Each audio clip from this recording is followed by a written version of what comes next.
Boa noite, irmãos. Eu gostaria de saudar a todos com a graça e a paz de nosso Jesus Cristo. Amém? Neste domingo, é o segundo domingo do mês, é o domingo de Páscoa. Nós, como cristãos do mundo, estamos muito felizes, apesar do momento que nós estamos vivendo. Mas nós, como cristãos em todo o mundo, nós comemoramos neste domingo, domingo de Páscoa. O domingo da ressurreição do nosso Senhor, nosso Jesus Cristo. Então, nós estamos muito felizes, porque nesta noite, nós também estamos comemorando a ressurreição de Jesus Cristo. Logo mais, nós vamos comemorar como memorial a ceia do Senhor, como celebração pela ressurreição do nosso Senhor. Amém? Gostaria que você, onde você estiver, com sua família, abaixo da sua cabeça, nós vamos iniciar o nosso culto de adoração ao Senhor. Pai querido, muito obrigado, Senhor, por este dia. Muito obrigado a Deus por este domingo em que o mundo inteiro, e para nós cristãos, nós comemoramos a ressurreição do nosso Senhor. Muito obrigado a Deus pelo teu amor que tem nos alcançado, pelo teu amor porque tu enviaste o teu Filho amado para nos salvar. Muito obrigado porque a cruz, Senhor, está vazia e nós, a cada momento, nós colocamos diante de ti o nosso coração grato por tamanha bênção que tem nos alcançado. Deus, recebe nesta noite, Senhor, toda a nossa adoração, todo o nosso louvor, toda a nossa gratidão. Que nós possamos estar diante de ti, Senhor, como verdadeiros adoradores, que te adoram em espírito e em verdade. Continua conosco, meu Senhor, nesta celebração. Recebe, ó Deus, o nosso culto nesta noite, que mesmo, ó Deus, separados de corpo, nós estamos unidos pelo teu Espírito. Que, ó Senhor, cada um em nossas casas, nós possamos estar te prestando um verdadeiro culto de adoração a ti. Fique conosco, nós te oramos em nome de Jesus Cristo. Amém. Queridos irmãos, é redundante dizer, né, mas o nosso coração ainda está doloroso de saudades, né, porque é um momento ímpar, nós nunca fizemos isso, cultuarmos ao Senhor no domingo da ressurreição, separados, né, cada um nas suas casas. Logo mais nós vamos ter a ministração da ceia do Senhor, também vamos fazer da mesma forma, separados, mas que o Espírito Santo de Deus, ele nos una cada dia em seu amor, né, que mesmo distante nós possamos estar sendo fortalecidos, guardados por Deus, não é? Que Ele esteja nos protegendo, nos livrando de todo o mal, a nós e a cada um dos nossos familiares. Amém? Esteja derramando sobre nós as suas provisões e a sua proteção. Gostaria que você abrisse a sua Bíblia neste momento. Nós vamos fazer a leitura bíblica que se encontra no Evangelho de Lucas. Nós vamos ler o versículo 24, capítulo 24, do versículo 1 ao 12. Amém? Acompanhe na sua Bíblia a leitura que eu vou fazer aqui neste momento. Diz assim a palavra do Senhor. Mas, no primeiro dia da semana, alta madrugada, foram elas ao túmulo, levando os aromas que haviam preparado.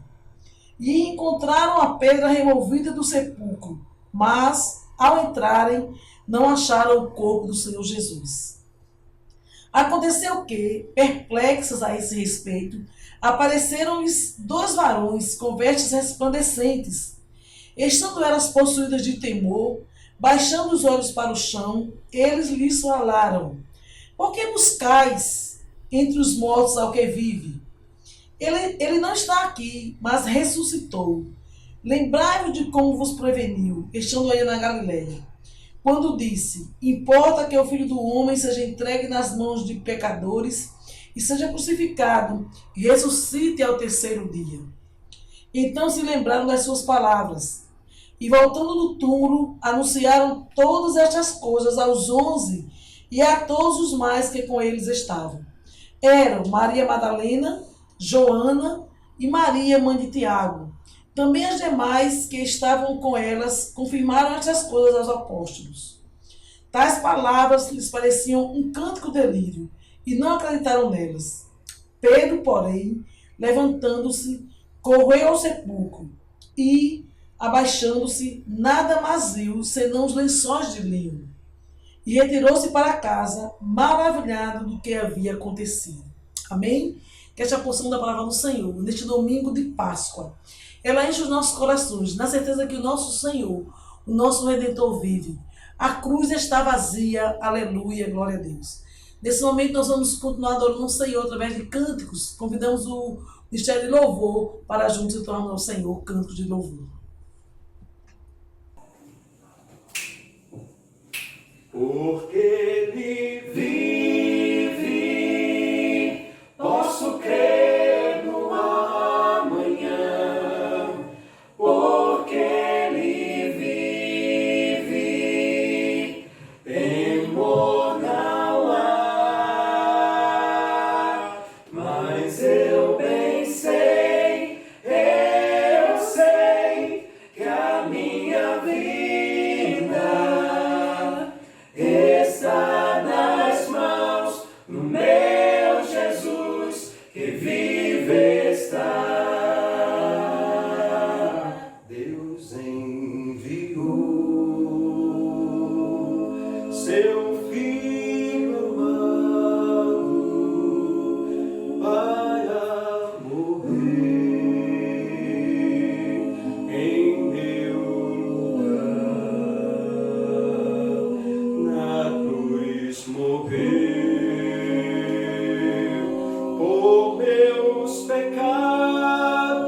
mas o sepulcro vazio está, porque ele vive,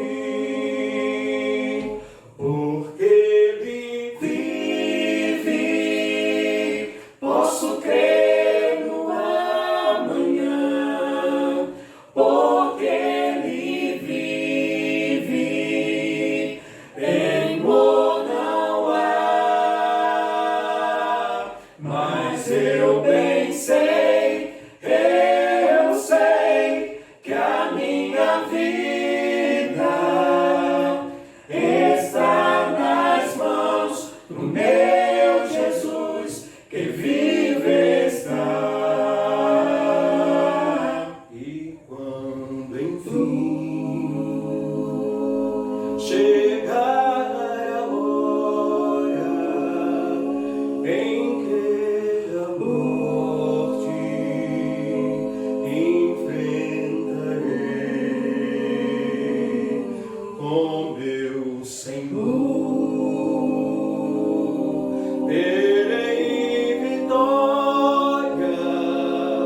verei na glória o meu Jesus, que vive está,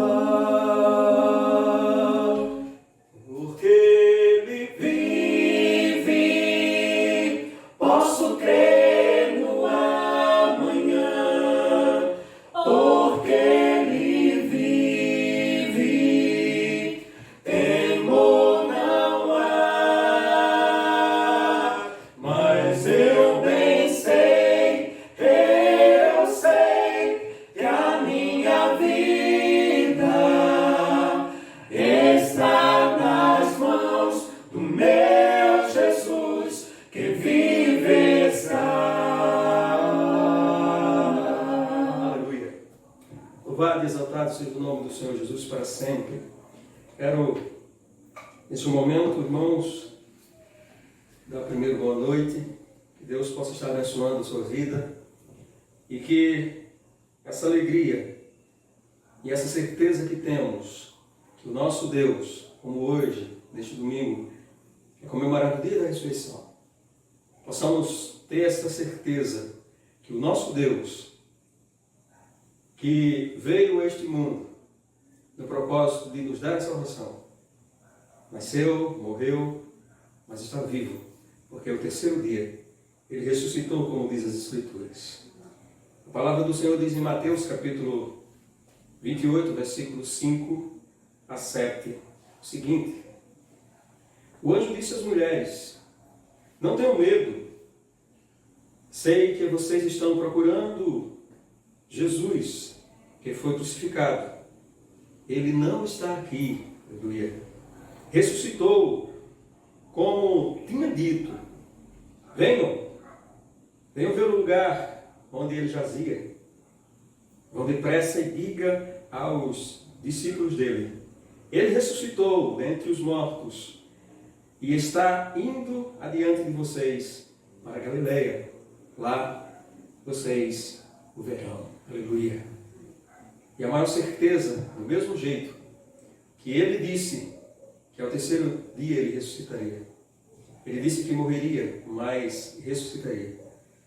Da mesma forma que ele subiu ao céu, está diante do Senhor, diante do Pai. Ele disse também que iria voltar. E a nossa esperança é essa, a segunda vinda de Cristo. E essa canção vem nos dizer isso.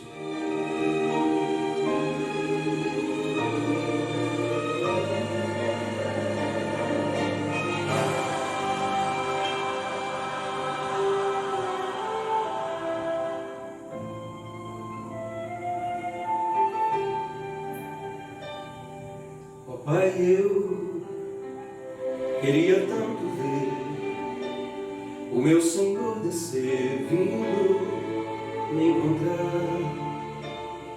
Eu posso até imaginar a refulgente glória do Senhor Jesus, transpondo as brancas nuvens no mais puro azul, onde nem sol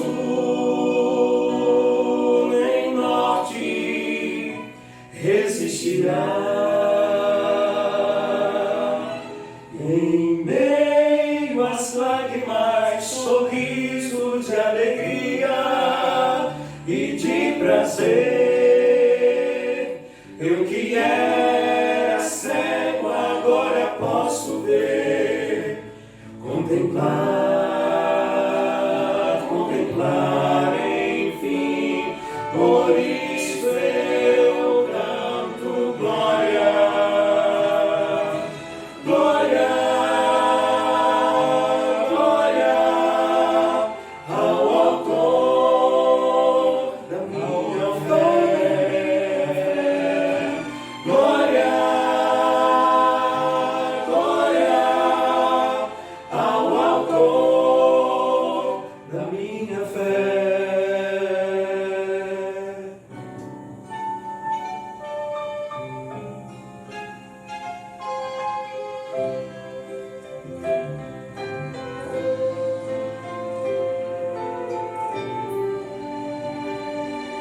Ó Pai, eu queria tanto, tanto ouvir o som que vai abrir o encontro triunfal e ver amigos que um dia em Cristo foram feitos meus irmãos. E agora sim podemos dar as mãos, pois temos todos somente um só Senhor. Eis o consolo que envolve a minha vida, o meu Senhor Jesus, que foi morto sim naquela cruz, voltará, voltará, enfim. Por isso eu canto glória, glória, glória ao Autor da minha fé. Glória, glória ao Autor da minha fé.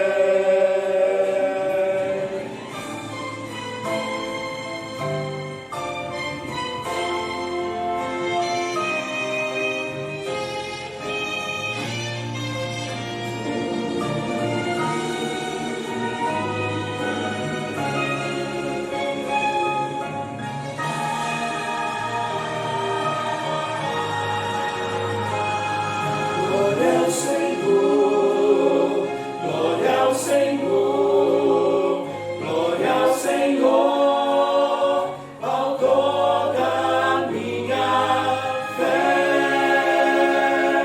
Glória ao Senhor, glória ao Senhor, Autor da minha fé. Glória ao Senhor, glória ao Senhor, glória ao Senhor, Autor da minha fé. Glória ao Senhor, glória ao Senhor, Autor da minha fé.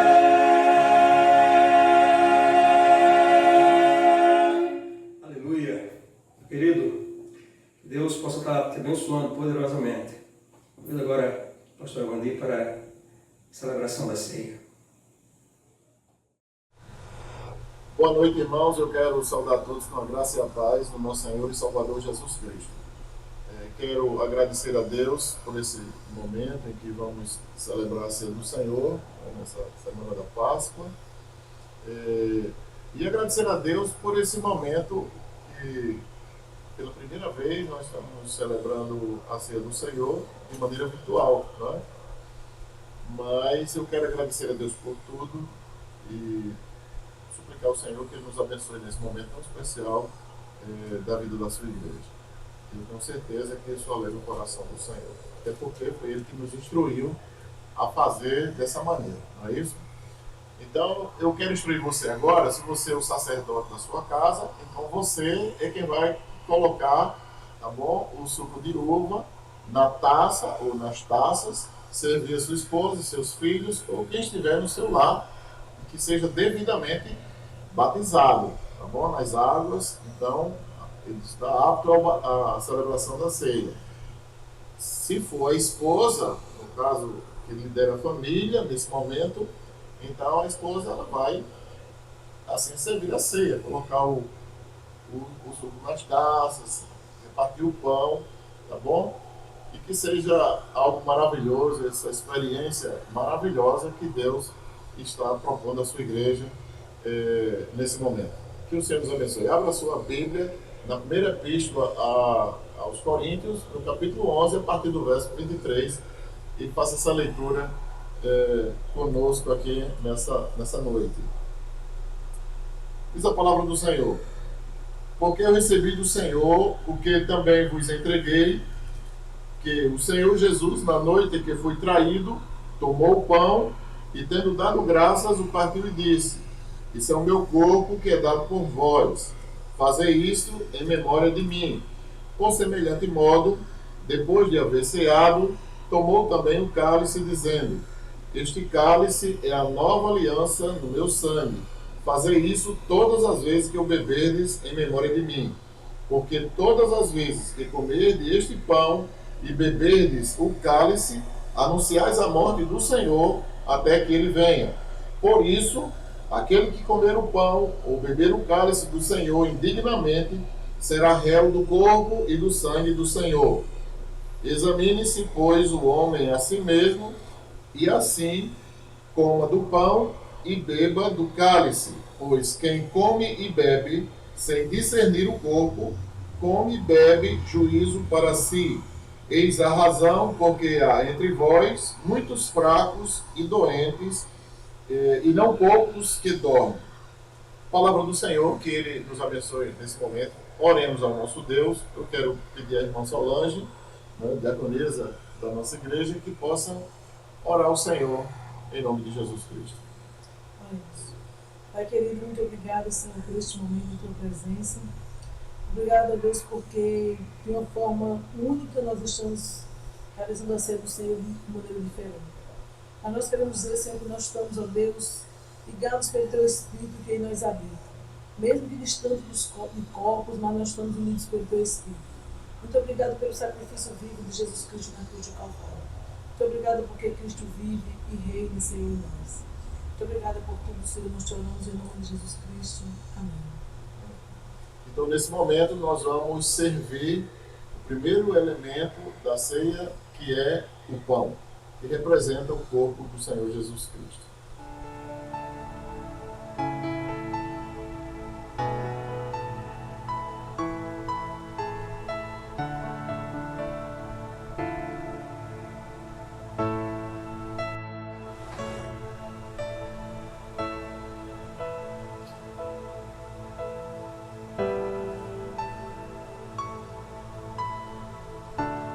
Então, a palavra do Senhor, ela nos orienta dessa seguinte maneira, e que assim na sua casa, nesse momento, você também possa estar com a sua Bíblia aberta e fazer essa leitura em nome do Senhor Jesus Cristo. Diz o texto sagrado: e tendo dado graças, o partiu e disse: isso é o meu corpo que é dado por vós, fazei isso em memória de mim. Então, nesse momento, vamos todos comer o pão em nome de Jesus Cristo.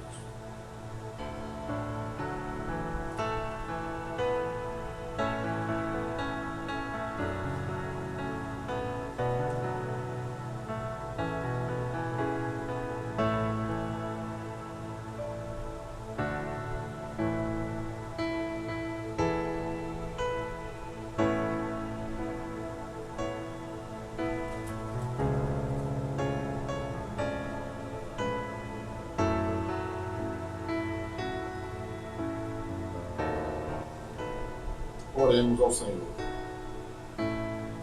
Nosso Deus, nosso Pai, muito obrigado, Senhor, por aqueles momentos e aquelas horas e aquele final de semana tão difícil, Senhor, para ti. Mas nós te agradecemos, Senhor, de todo o nosso coração, pela tua morte, Senhor, pela tua expiação pelos nossos pecados ali na cruz do Calvário. Muito obrigado, Deus, Senhor, pelas aquelas dores, aquele sofrimento do Senhor, a tua crucificação, Senhor, no teu corpo. Deus, aonde o teu corpo, Senhor, foi ali traspassado, Senhor, pelas nossas iniquidades, pelos nossos pecados. Muito obrigado, Senhor, nesse momento que o Senhor perdoe a minha vida, Senhor, como sacerdote da tua igreja. Deus, perdoa a minha esposa, Senhor, perdoa a minha família e perdoa a tua igreja sobre a terra, Senhor. Deus, muito obrigado pelo perdão que há no nome de Jesus Cristo. Perdoa, Senhor, a tua igreja nesse momento. Os nossos pecados, Senhor, sejam perdoados, ó Senhor, em nome do teu Filho Jesus. Muito obrigado, Deus. Nós oramos agradecidos em nome de Jesus. Amém. Agora nós vamos servir o segundo elemento da ceia, que é o vinho.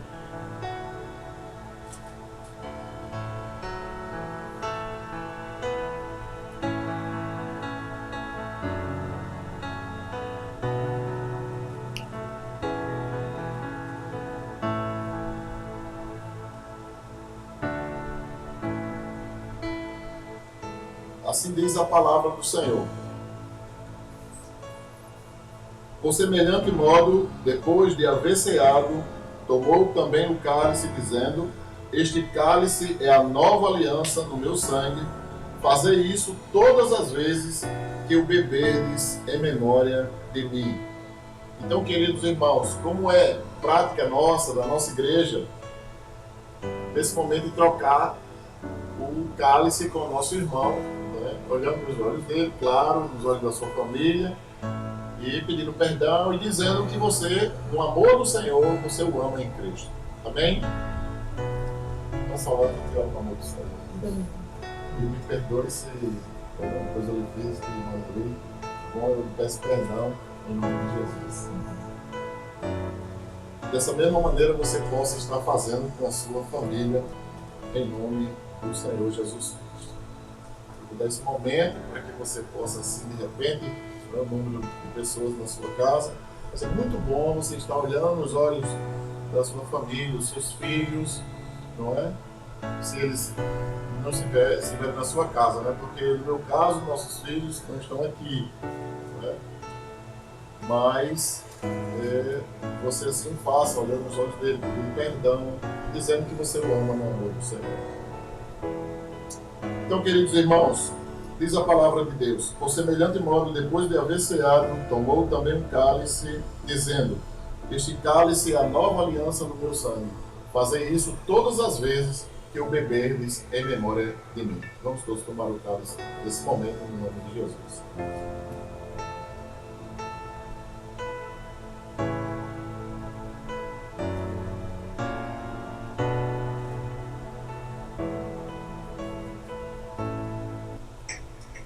Quero pedir mais uma vez a irmã Solange que possa nos elevar a Deus em oração nesse momento, em nome de Jesus. Muito obrigado, meu Senhor, pelo sangue de Jesus Cristo vertido na cruz do Calvário, para perdoar os nossos pecados. Muito obrigado, Senhor, porque certamente nós não merecemos tamanha bênção, tamanha graça vinda do Senhor.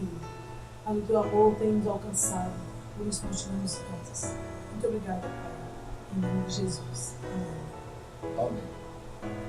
Queridos, nesse momento nós vamos continuar com esse culto de adoração e louvor ao nosso Deus, com o Ministério de Música, passando para o nosso querido e ministro da nossa igreja, irmão Ramos. Que Deus abençoe a todos. Louvemos ao Senhor.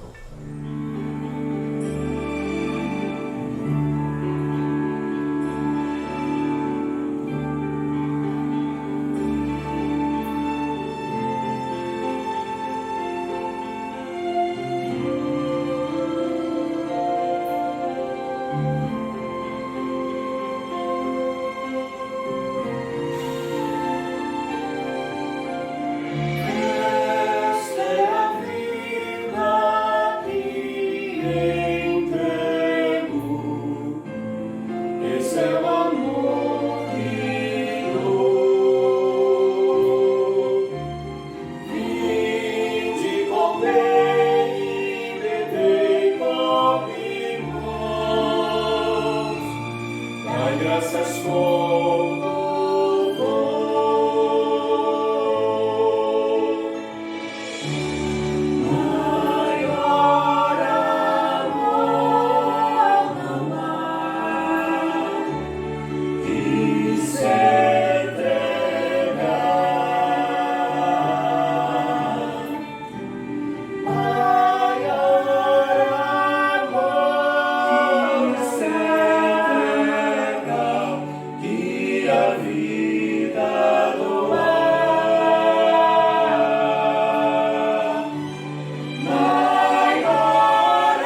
Boa noite, irmãos.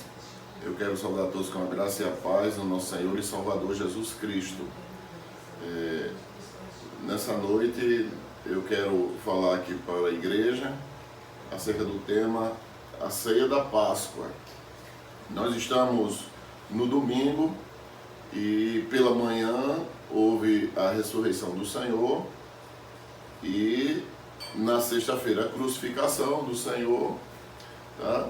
Na quinta-feira toda aquela situação prisional do Senhor, né? Quando ele é preso, e na noite anterior ali o Senhor ele junta os 12 apóstolos para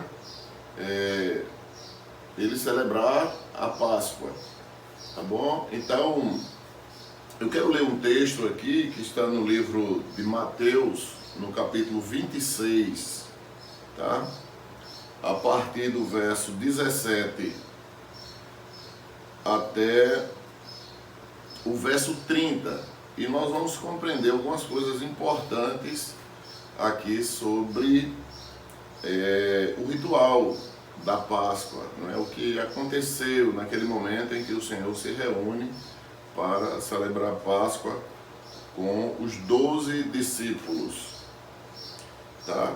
Então, o texto sagrado diz assim: no primeiro dia da festa dos pães asmos, sem fermento, os discípulos dirigiram-se a Jesus e lhe perguntaram: onde queres que preparemos a refeição da Páscoa? Ele respondeu, dizendo que entrassem na cidade procurassem um certo homem e lhe dissessem, o mestre diz, o meu tempo está próximo, vou celebrar a Páscoa com meus discípulos em sua casa. Os discípulos fizeram como Jesus os havia instruído e prepararam a Páscoa. Ao anoitecer, Jesus estava reclinado à mesa com os 12. E enquanto estavam comendo, ele disse, digo-lhes que certamente um de vocês me trairá. Eles ficaram muito tristes e começaram a dizer-lhe, um após outro, com certeza não sou eu, Senhor. Afirmou Jesus, aquele que comeu comigo do mesmo prato, há de me trair. O Filho do Homem vai, como está escrito a seu respeito. Mas ai daquele que trai o Filho do Homem. Melhor lhe seria não haver nascido. Então Judas, que haveria de traí-lo, disse, com certeza não sou eu, mestre. Jesus afirmou, sim, é você. Enquanto comiam, Jesus tomou o pão e deu graças, partiu e o deu aos seus discípulos, dizendo, tomem e comam, isso é o meu corpo. Em seguida, tomou o cálice, deu graças e ofereceu aos discípulos, dizendo, bebam dele todos vocês, isto é o meu sangue da aliança, que é derramado em favor de muitos, para perdão de pecados. Eu lhes digo que, de agora em diante, não beberei desse fruto da videira, até aquele dia em que beberei o vinho novo com vocês no reino do meu Pai. Depois de terem cantado o hino, saíram para o Monte das Oliveiras. Palavra do Senhor, que Ele nos abençoe. Oremos ao nosso Deus. Senhor Deus Todo-Poderoso, Criador do céu e da terra, muito obrigado, Deus, por esse fim de semana tão maravilhoso, tão especial, meu Deus, para a Tua igreja na terra, Senhor. Deus, muito obrigado. Abençoa-nos nessa noite, Senhor, abençoa a Tua palavra, ó Espírito Santo de Deus, nos ilumina, Senhor, trazendo a paz que nós precisamos, a compreensão que nós precisamos, Senhor, e a dedicação ao Teu reino aqui na terra. Deus, muito obrigado, Senhor, nos ajuda mais uma vez nessa noite e que a Tua igreja, Senhor, seja abençoada através da Tua santa palavra. Muito obrigado, Deus, perdoa nossos pecados, Senhor, pois nós oramos em nome de Jesus Cristo. Amém. Então, irmãos,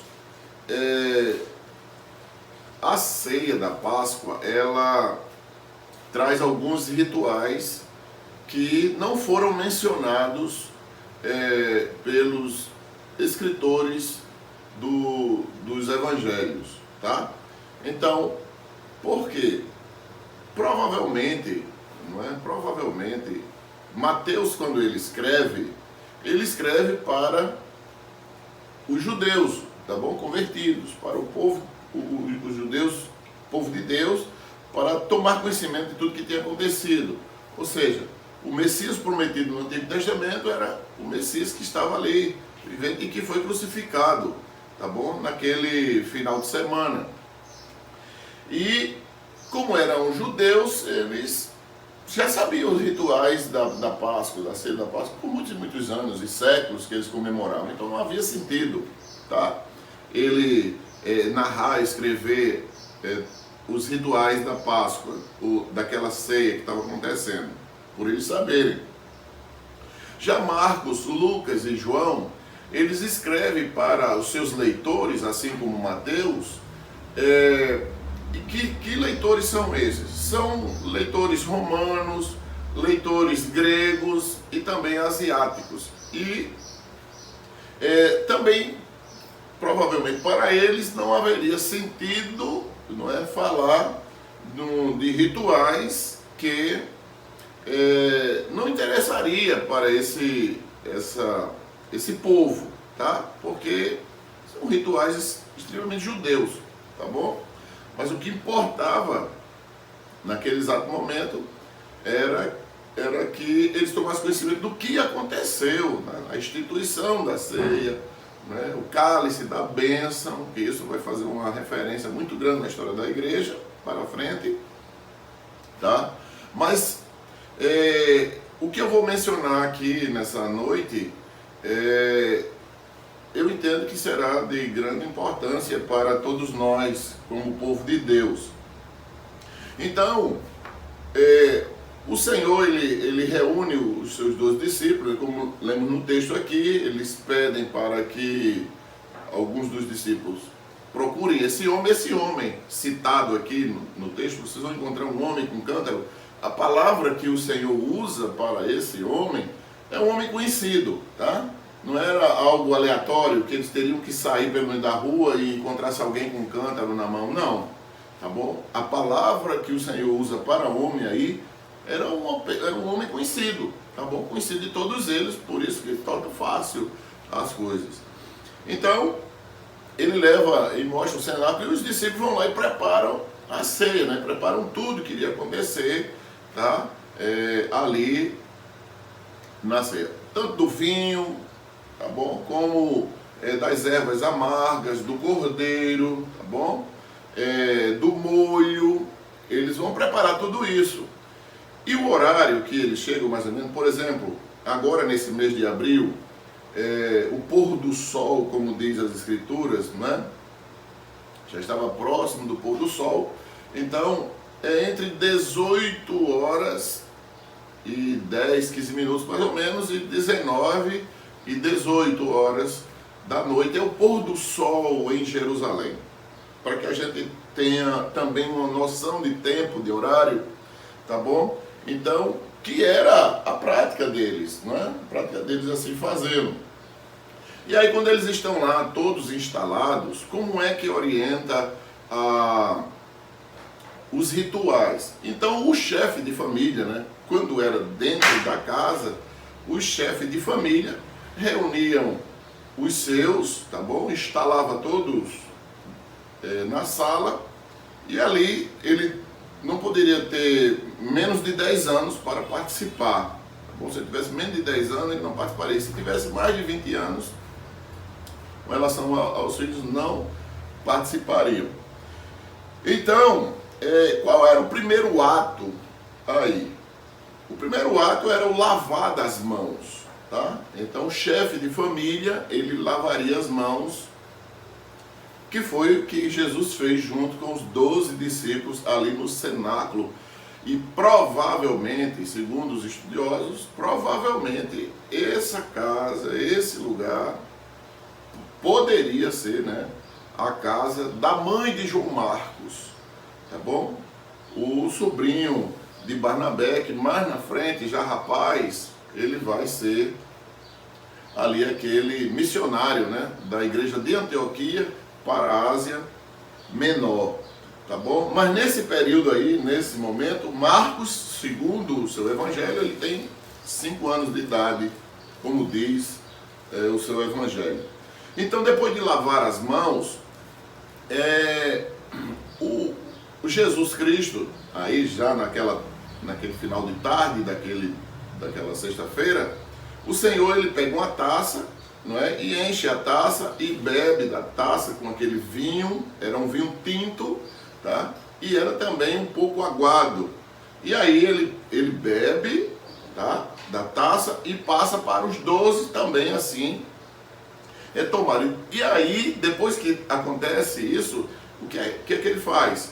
Tá? Ele faz uma oração. E a oração é essa: bendito seja, Senhor nosso Deus, que criasse o fruto da videira, tá? Então, depois disso, que todos bebiam também do vinho, não é? Então, vem aí, acontece, encerra-se o primeiro ato, que o primeiro ato era o lavar das mãos, o segundo ato era justamente o beber do cálice, tá certo? O segundo ato aí é quando as ervas amargas, elas são agora comidas. Então o Senhor Jesus pega uma erva amarga, tá bom? Ela reveste ela com o molho de razorete, e aí esse molho é um molho que tem frutas secas, ele tem amêndoas, ele tem maçã, ele tem tâmaras, tá bom? E é um pouco avermelhado esse molho. E aí, e um pouco espesso também, não é? Como um creme. E aí ele pegava a erva amarga e colocava e comia. E todos os outros, assim, molhavam, tá bom? A erva amarga e comiam daquela erva. E aí o que é que acontece? Quando eles comiam a erva, então agora sim vem o cordeiro, né? Cordeiro já assado, já preparado todo, e era colocado sobre a mesa. E aí acontece a segunda oração desse ritual, que é o Halel, tá bom? E o que é o Halel? É uma oração cantada, é o Tehillim, são 2 salmos, tá bom? Que eram cantados nesse ritual, que é o Salmo 113 e o Salmo 114. Encerrada essa parte aí, que era uma música, né? Uma oração cantada, tá certo? Então entra aí o quarto ato que era encher novamente a taça com vinho.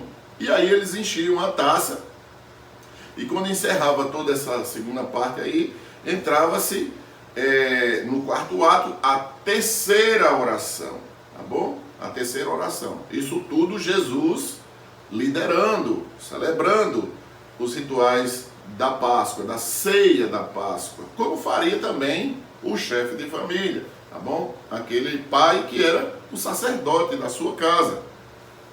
E a terceira oração era assim: Bendito seja, Senhor nosso Deus, Rei do Universo, né? Glória a Deus por isso, Rei do Universo, que nos libertasse e nos liberta do poder do Egito, tá? Então tudo isso é aquela lembrança que eles faziam da grande libertação ali do povo de Deus, da escravidão por 400 anos, ali dos filhos de Jacó, né? Ali no Egito. Então, essa terceira parte da cerimônia aqui, eles voltam a lavar as mãos novamente, tá bom? Então eles todos levantam-se e todos lavam as mãos, e aí o dirigente da cerimônia, nesse caso o Senhor Jesus, ele vai agora e vai servir o pão asmo, tá? Então, ele partia o pão, tá certo? E aí molhava no molho, junto com alguns legumes que eram servidos também ali naquele ritual, tá bom? E ele servia naturalmente. E acontece aí, quando ele traz o pão asmo, tá, para ser servido na ceia, o que ocorre? Ocorre a bênção do cordeiro, né? Vocês lembram que o cordeiro já está posto ali sobre a mesa. E acontece a bênção, não é, do cordeiro pascal, tá certo? Então, agora eram servidos esses manjares. Só que na hora de cortar o cordeiro, não é, o cerimonialista, ele corta com muita delicadeza, tá bom?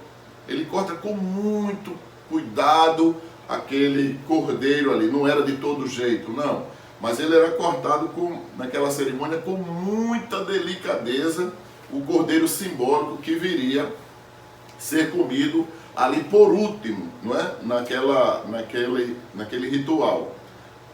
Então, depois disso que era comido esse cordeiro, junto com o pão asmo, junto com os legumes, junto com esse molho, depois disso ninguém podia comer mais nada, tá certo? Não podia comer mais nada.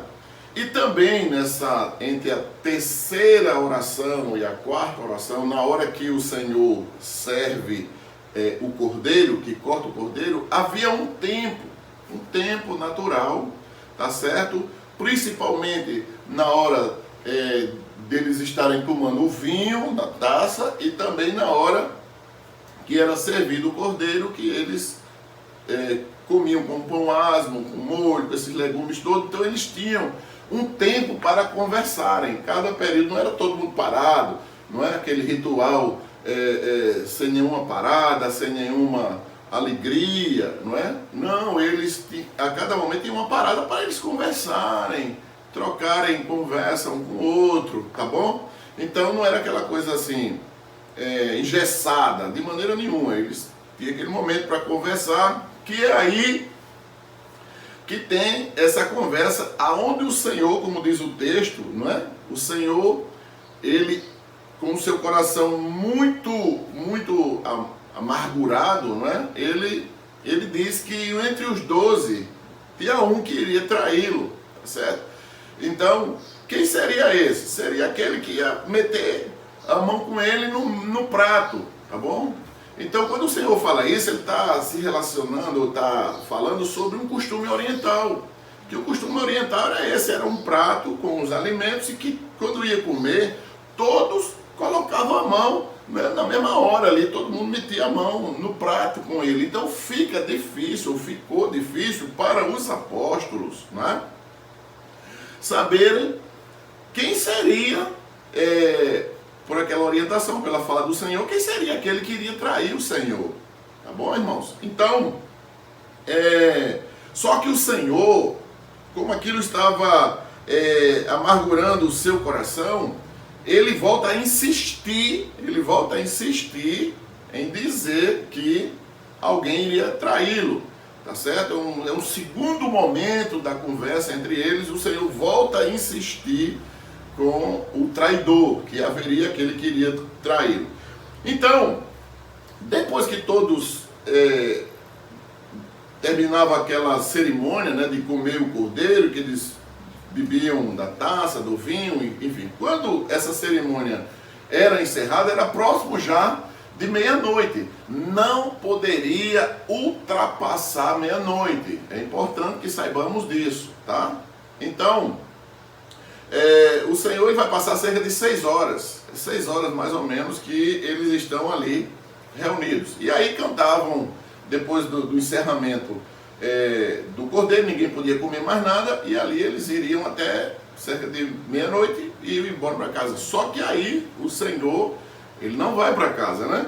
Ele sai do cenáculo, que era dentro de Jerusalém, ele desce o vale do Cedron, e que de frente ao Monte Moriá, não é?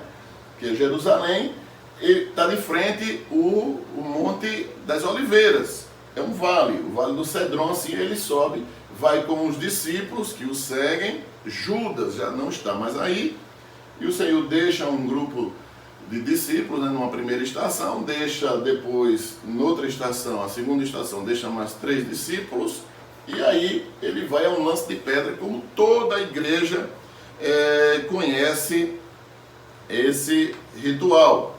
Então, irmãos, aqui a ideia é: será que Jesus ele celebrou a ceia completa? Não é? O que é que ele fez? Então isso aqui é algo que se discute no meio dos estudiosos, tá bom? Acerca desse momento aqui de Jesus. Será que ele celebrou a ceia toda, ou ele na hora ali parou e instituiu a ceia e depois foi até o fim? Provavelmente o que deva ter acontecido, segundo a maioria dos estudiosos, dizem que naquele momento da terceira taça, né, do vinho, e a primeira, a segunda, e na terceira, o Senhor ele ergue a taça e faz uma oração. Vocês perceberam no texto, no versículo,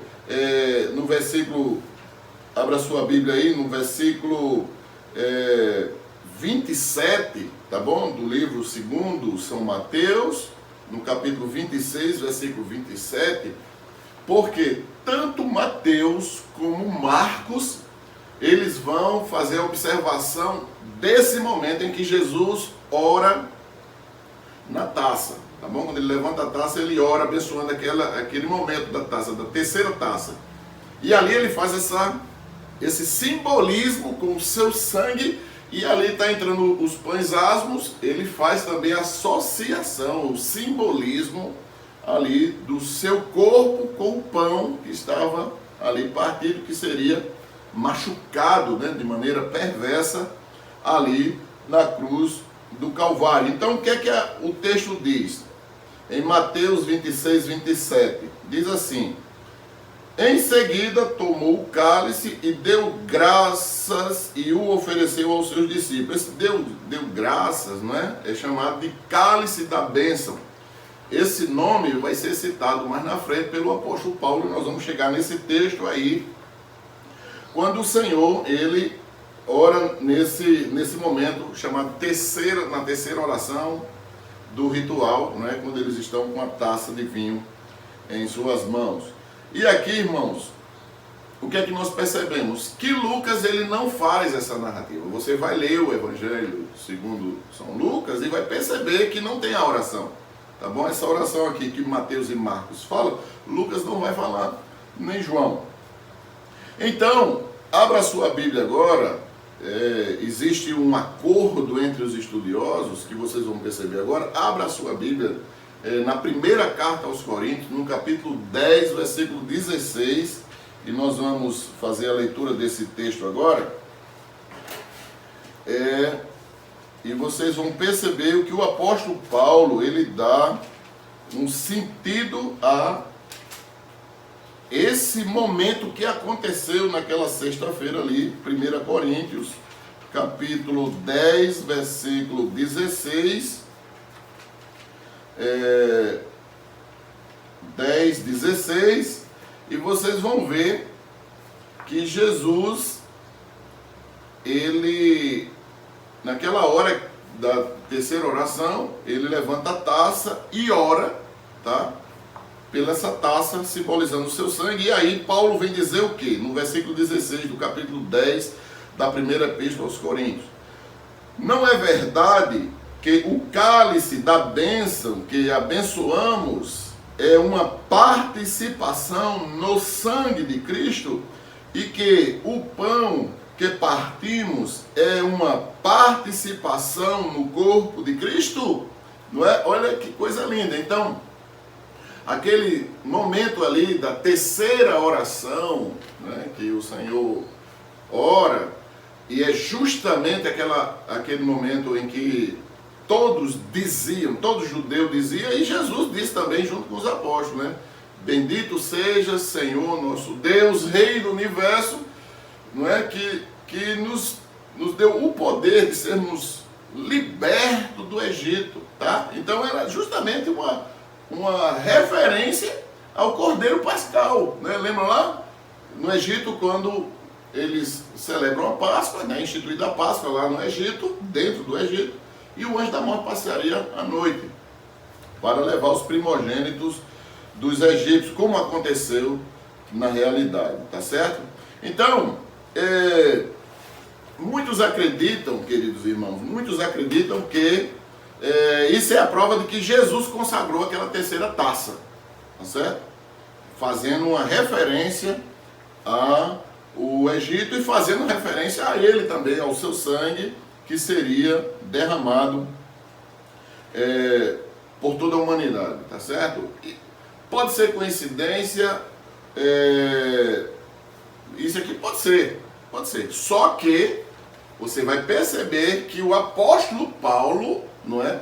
Ele vai fazer referência ao cálice da bênção, que é justamente quando Jesus ora por esse cálice naquela hora, antes de entregar aos seus discípulos, tá bom? Mas o que devemos levar em conta aqui, irmãos, são as considerações, né, do ritual daquela ceia, tá certo? É o que nós devemos, claro, levar em consideração. Tudo isso que aconteceu. Então Jesus aqui, com relação a se ele fez todo o ritual da Páscoa, ou se ele parou e instituiu a ceia, ele tinha todo o poder para isso. Louvado seja o nome do Senhor.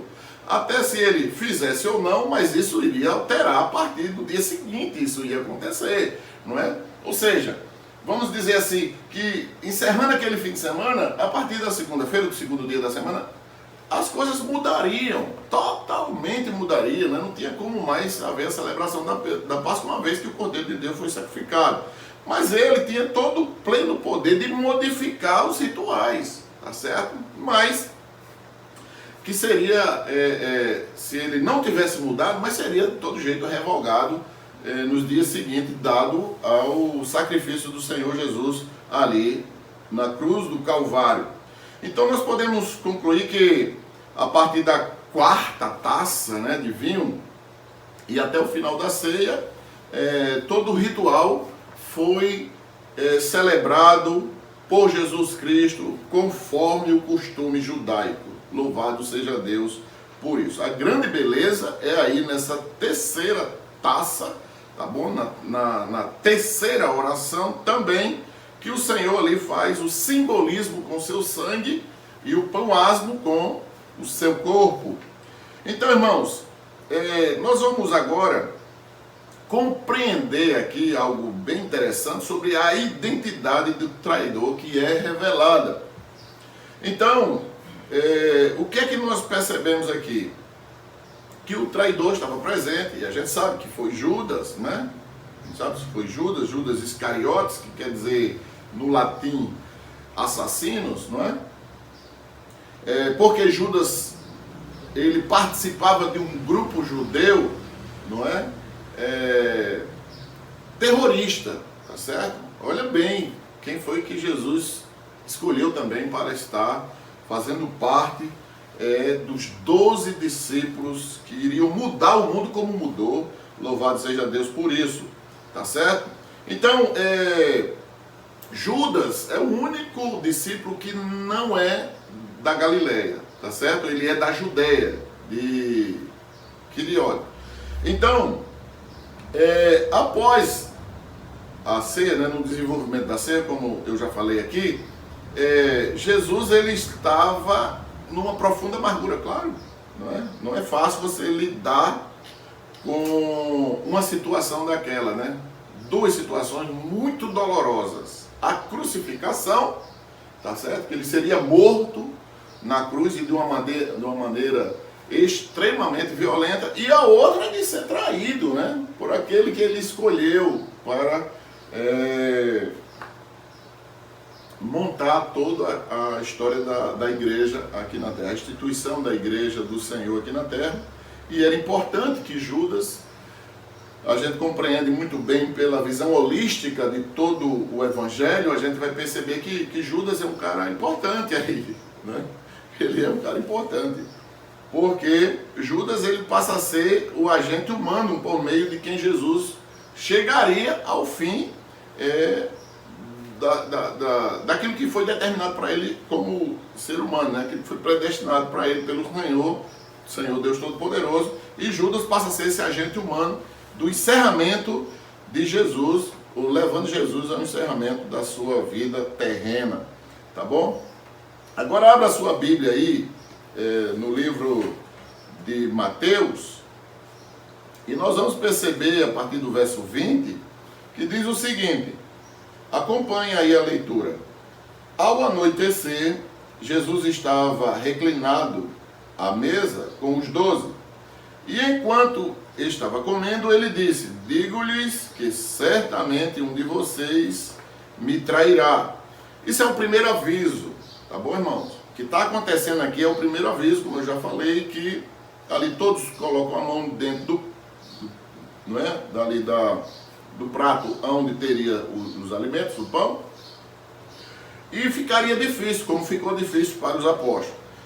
Mas segundo Mateus vai dizer que um a um, de um em um discípulo, eles perguntaram ao Senhor. Porque lembram que tem aquele momento, né, em que eles ficam livres, assim, conversando um com o outro, que era costume da ceia pascal, cada um ficar conversando com o outro nesses momentos da ceia, do vinho, que eles estavam cantando, enfim, eles tinham aquele momento para conversar. Então foi nesse momento aqui que Jesus aproveitou para dar o seu primeiro aviso.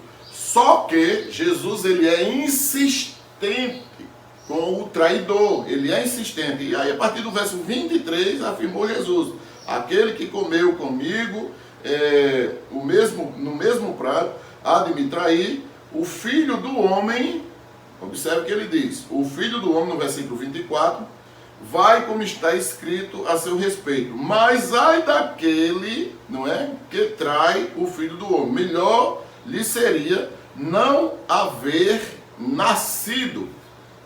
Então, irmãos, o que é que vai acontecer aqui com o bichinho do Judas? Bom, é importante que nós aprendamos isso nessa noite. Então, todos foram perguntando a Jesus individualmente: Senhor, não sou eu, Senhor. Não sou eu, Senhor. Não sou. E Judas ficou calado. Né? Judas, ele não diz nada, ele fica calado. Tá bom? Como era do seu comportamento, né? Da sua personalidade. E geralmente, não é regra absoluta, mas geralmente, o traidor, ele tem uma personalidade silenciosa ali, né? Ele é um cara silencioso, ele raciocina muito, ele pensa muito, né? Na sua forma de observar o mundo e observar aquilo que está ao seu redor. Ele articula muito na sua mente e é silencioso, né? É um cara muito calado na sua personalidade. E ele tenta ali empurrar uma coisa, mas por que ele pergunta a Jesus, né? Se ele estava calado e não se manifestou em momento nenhum, e se manifesta agora, não é? Talvez chocado pela sentença que o Senhor vem dar aqui no texto, quando ele diz: melhor seria não haver nascido. Aí isso incomoda, não é? Ali a mente de Judas, e ele fica chocado, e ele sai agora temendo o seu silêncio, né, para que não seja agora notado, percebido pelos demais discípulos que estavam ali. Então ele vai e fala também. Aí ele, só que, igual aos outros, ele chega perto de Jesus, ali próximo ao Senhor, não é? E diz aqui, né? Senhor, não sou eu, Senhor. Não é? Ou seja, passei igual os outros. Só que o Senhor diz: sim, é você, Judas. Jesus diz claramente para Judas que é ele sim. E tem um fato interessante, irmãos, que aí vai mostrar toda essa graça divina, né? Que Jesus, ele respondeu de voz baixa, né? Ele não se desespera, até porque o Senhor amava, né? O Senhor amava ali Judas, como ama todo mundo, tá certo? Como ama todos nós. E Deus nos ama incondicionalmente. Então, o verdadeiro amor, irmãos, é uma coisa importante que a gente vê aqui nesse texto, que o verdadeiro amor, ele faz com que uma pessoa nunca desista da outra. Presta atenção nisso, tá? A gente vai perceber aqui que o verdadeiro amor faz com que uma pessoa nunca desista da outra, como a gente percebe aqui no texto, né? Por mais que ela nos decepcione. Louvado seja Deus por isso, tá bom? Então, nunca deixe de amar a ninguém, nunca deixe de amar ninguém. Eu sei que não é fácil compreender isso, principalmente aqueles que nos machucam, nos decepcionam, não é? Eu não sei se você, meu irmão, minha irmã que nos escuta nesse momento, e é você que está também nos ouvindo através dessa mensagem, se você já teve uma experiência próxima de Jesus, né? Com alguém que lhe traiu a sua amizade, traiu no casamento, traiu com suas palavras, traiu no trabalho. Eu não sei se você já teve alguma experiência com isso, ou se a mulher traiu ele, ou se ele traiu a mulher. Eu sei, a traição, ela envolve tudo aquilo que vai fugir da nossa expectativa, né? Porque a gente nunca espera ser traído, né? Aliás, ninguém quer ser traído, ninguém quer ser todo nenhum, nem amizades, nem no casamento, não é, nem em negócios, né? Que você faz um negócio com uma pessoa e a pessoa diz que vai fazer, tá tudo certo, de repente ela, não é? faz tudo o contrário. Quando você vê, você está assentado numa armadilha, não é? Irmão, é muito doloroso isso, não é? Isso machuca demais qualquer pessoa. Então, eu não sei se você agora está aí lembrando, né, na sua mente agora, né, quem foi abençoado, né, diga amém. Tá? Se você aí está lembrando de alguma coisa parecida, ou se já aconteceu com você, mas eu quero dizer que é muito doloroso. Agora, é como a Bíblia diz aqui, que, irmãos, o traidor, tá certo? Ele não está no outro lado do planeta. Nem se engane, não é? Aqui mostra claramente que o traidor, ele está junto de você, tá certo? Ele está junto do irmão, ele está junto da irmã, ele está junto da família. A gente não sabe quem é, tá certo? Porque, como eles pensam muito, e são muito articuladores dentro da sua mente, ele está junto de você, ele come com você no seu prato, ele anda com você no seu carro, né? Ele está na sua casa, ele está no seu trabalho, ele está na sua vizinhança, tá bom? Ele pode observar que ele faz muitas perguntas a você, porque ele quer saber da sua vida, ele quer saber de como você vive, das suas coisas particulares, não é? Ele está sempre dentro da sua casa, olhando o seu comportamento, observe isso. No seu trabalho, ele está sempre olhando para você, está sempre próximo de você. Ah, pastor, mas tem aquelas pessoas que são amigos, mas você vai perceber, sim, não é? Um amigo é diferente de um traidor. Um verdadeiro amigo, uma verdadeira amiga sincera, né? Um verdadeiro profissional sincero, você vai notar essa diferença. Agora, o traidor, ele faz muito questionamento, ele quer saber, ou a traidora, ele quer saber muito sobre a sua vida, sobre os detalhes.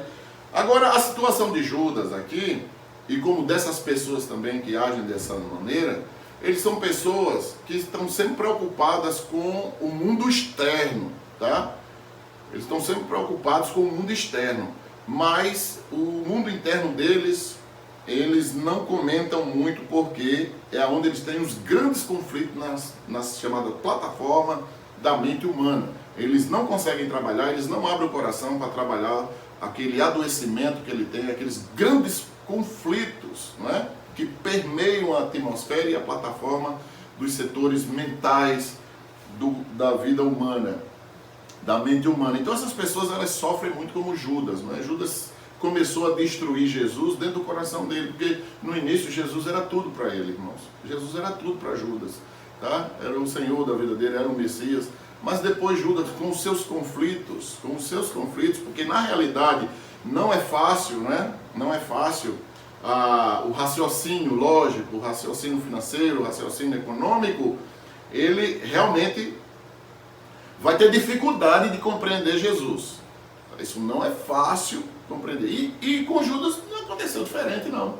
Judas começou a destruir Jesus dentro dele, irmãos, não é?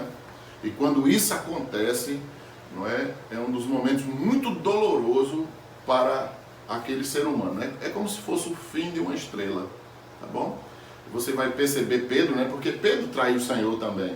Mais na frente, em seguida, quando termina ali a cerimônia da ceia, Jesus, ele já instrui acerca da traição de Pedro, que Pedro ia traí-lo, negá-lo 3 vezes. E como aconteceu, mas Pedro, ele consegue, não é? Abrir o seu coração, porque lá no íntimo ele não tinha esse espírito de ser um traidor, né? Ele não tinha. Então ele consegue abrir o coração, ele consegue se refazer e busca em Jesus a solução para a sua vida. O que não aconteceu com Judas e nem acontece com as pessoas nos dias de hoje também, que os seus conflitos internos, elas não conseguem falar. Observe que elas falam do mundo externo, com muito conhecimento, com muita propriedade, mas ela pouco fala de si mesma.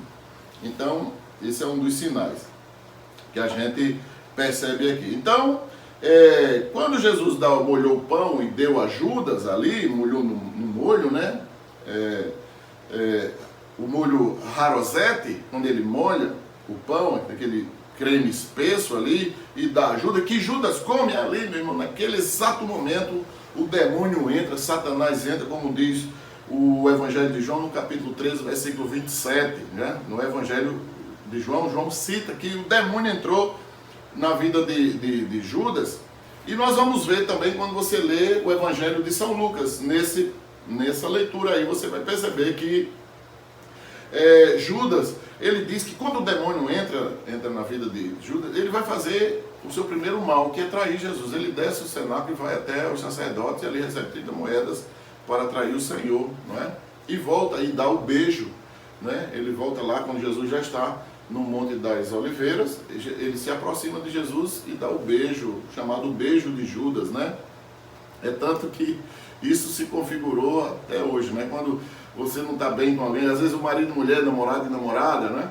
Que ali estão chateados um com o outro, vem cá meu amor, aí quando dá um beijo, o beijo de Judas, está dando beijo de Judas, né? Repare como as coisas, esse ato foi tão desfigurado pelo comportamento desse ser humano chamado Judas Iscariotes, que não é Judas o Tadeu, viu, irmãos? Né? Na composição dos 12 apóstolos, né? A gente sabe que tem 2 Tiagos ali, que é Tiago, irmão de João, filho de Zebedeu, e Tiago, filho de Alfeu, como tem Judas o Tadeu e tem Judas Iscariotes, tá bom?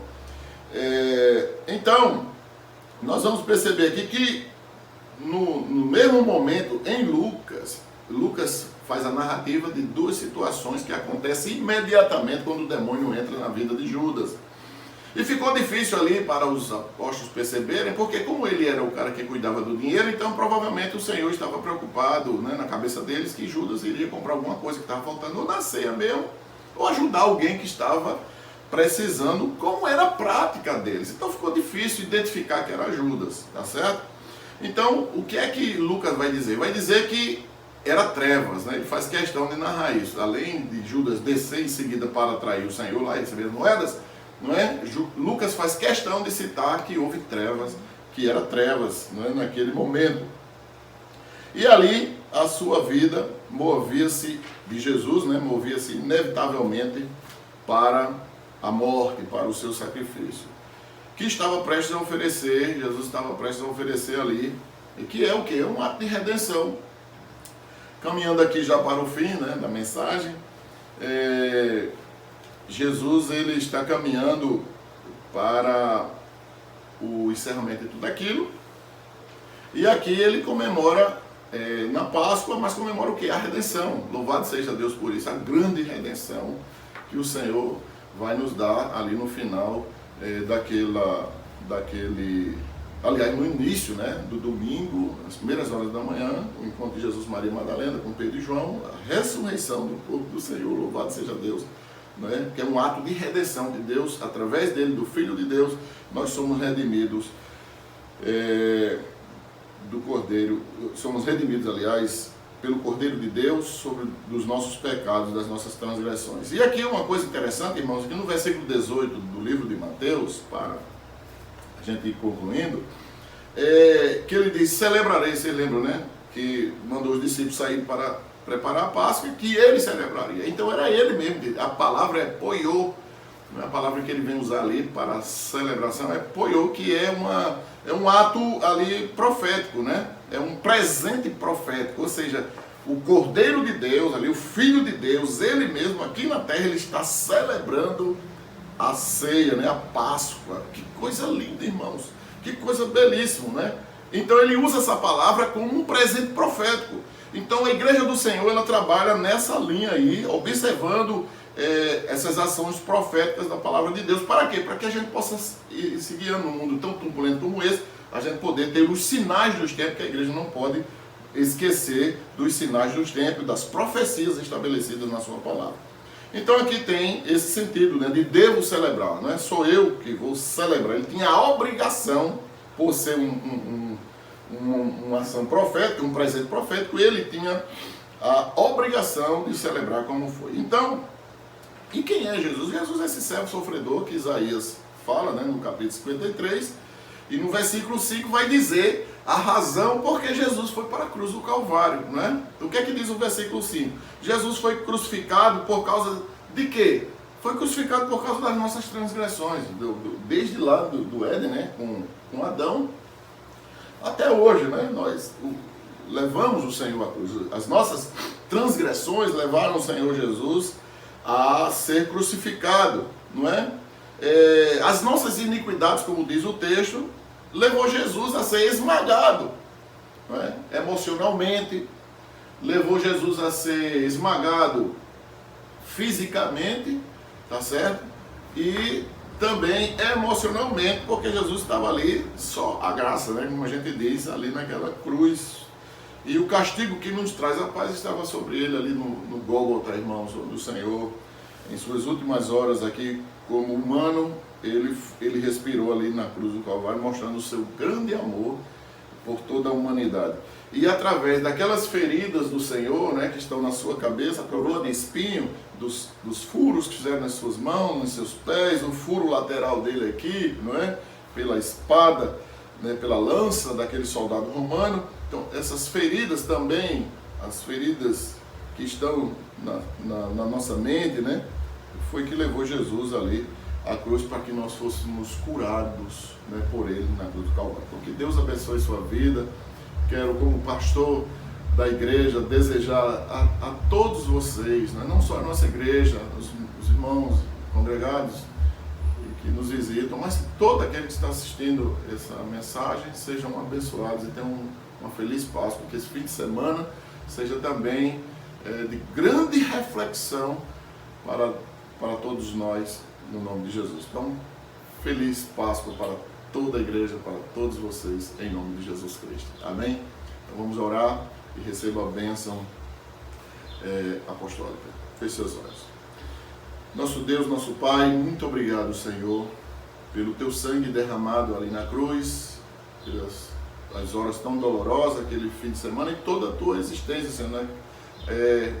Pelos seus 33 anos de existência aqui na Terra, como ser humano, nascido de uma maneira extraordinária, Deus, vivido sobre as mãos daquele grande pai José e dessa grande mãe Maria, ó Deus, cuidando do Senhor o tempo todo, como cuidou também dos seus irmãos, e ali, Senhor, essa linda e bela história de amor e de realidade para todos nós. Muito obrigado, Senhor, e queremos te dizer nessa noite, que com muita alegria no nosso coração, Senhor, nós aguardamos a Tua volta, Senhor, para vir buscar a Tua igreja, Senhor. Muito obrigado, Senhor. Abençoa o Teu povo, abençoa todas as famílias da terra, Senhor. É assim que nós oramos, em nome do Pai, do Filho e do Espírito Santo de Deus. Amém. Que o amor de Deus, nosso Pai, a graça redentora do nosso Senhor e Salvador Jesus Cristo, a comunhão e as doces consolações do Teu Santo Espírito, ó Deus, esteja sobre a Tua igreja, não só em Santa Rita, Senhor, mas a Tua igreja espalhada por toda a face da terra, hoje e para todo sempre. Amém. Que Deus abençoe.